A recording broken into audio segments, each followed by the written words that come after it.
चिराग पासवान जी का कहना है कि आरक्षण कोई खैरात में नहीं दिया गया, वो दलितों का संवैधानिक अधिकार है। तो पासवान जी, आपको पता होना चाहिए कि बाबा साहब ने आरक्षण केवल 10 वर्षों के लिए दिया था।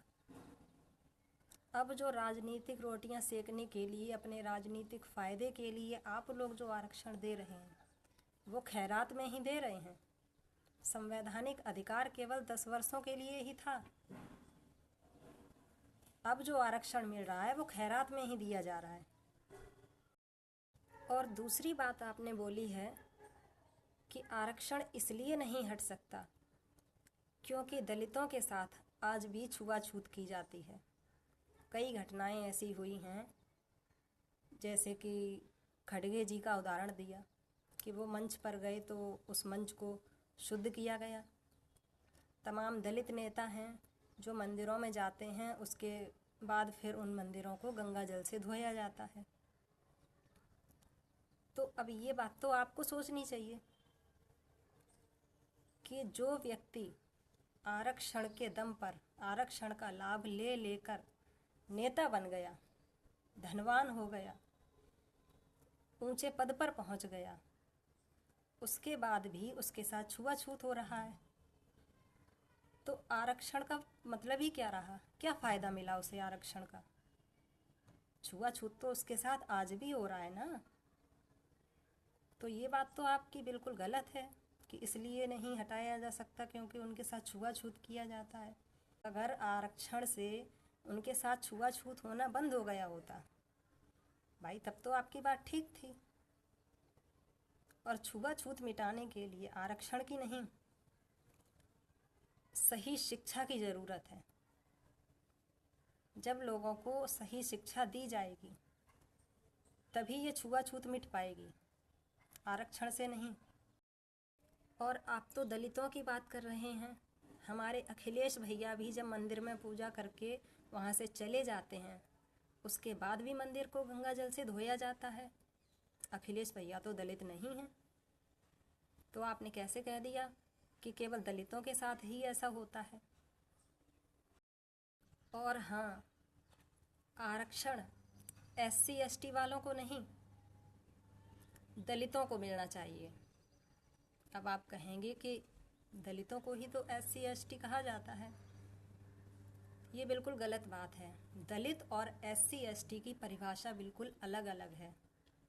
दलित वो है जो वास्तव में शोषित, वंचित और पिछड़ा हुआ है, और SC ST वाली तो मायावती जी भी हैं, चंद्रशेखर रावण भी हैं।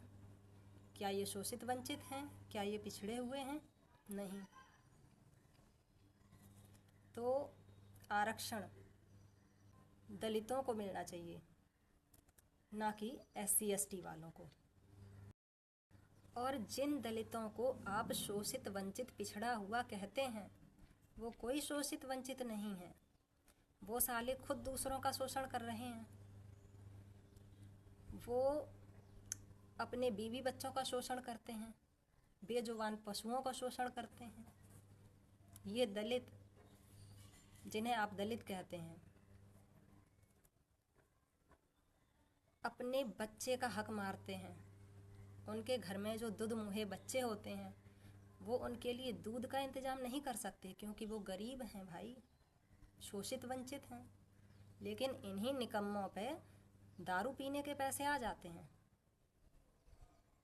अपनी दिन भर की मेहनत मजदूरी की कमाई शाम को ठेके पर जाकर वो शराब रूपी मूत पी के आ जाते हैं और फिर घर में आके अपनी पत्नियों के साथ मारपीट करते हैं, गंदी गाली गलौज करते हैं, बच्चों के साथ मारपीट करते हैं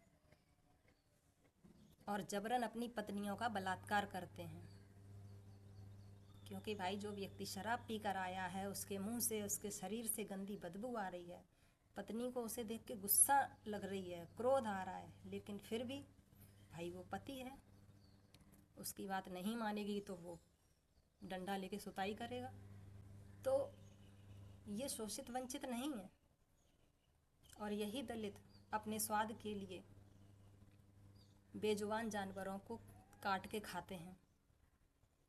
ये खुद अपने बीवी बच्चों का, पशुओं का शोषण कर रहे हैं, उनका अधिकार मार रहे हैं।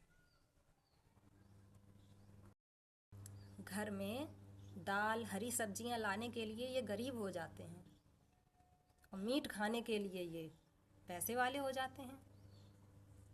दारू और मीट के लिए इनकी रहीसाई निकली पड़ती है, तब ये शोषित वंचित नहीं रहते। इन सबको सही शिक्षा की ज़रूरत है, ना कि खैरात में आरक्षण देने की। बेचारे गरीब हैं, बच्चों की लाइन लगती चली जा रही है, खुद भी कटोरा लेके भीख मांग रहे हैं। 8-8, 10-10 बच्चे पैदा कर रहे हैं, उनके हाथों में भी कटोरे पकड़ा रहे हैं। जनसंख्या बढ़ा रहे हैं, ऊपर से गरीबी को भी बढ़ावा दे रहे हैं। अपने साथ साथ 6-7 और तैयार कर देते हैं कटोरा लेके। ये गरीब हैं, ये शोषित वंचित हैं, ये अभिशाप हैं हमारे समाज के लिए। अगर इनसे आप जनसंख्या कंट्रोल करने की बात कहेंगे तो इनकी महिलाएं क्या कहती हैं? हमारे बच्चा, हमाओ आदमी, ऊपर वालों दे रहो है तो हम कर रहे पैदा। बताइए, अगर आप इन्हें कुछ ज्ञान की बात सिखाएं, आप बताएं कि चलो ये अशिक्षित हैं, लाओ हम ही इन्हें कुछ बता दें, तो वो आपकी सुनेंगे नहीं, उल्टे जवाब देंगे। ये हालत है।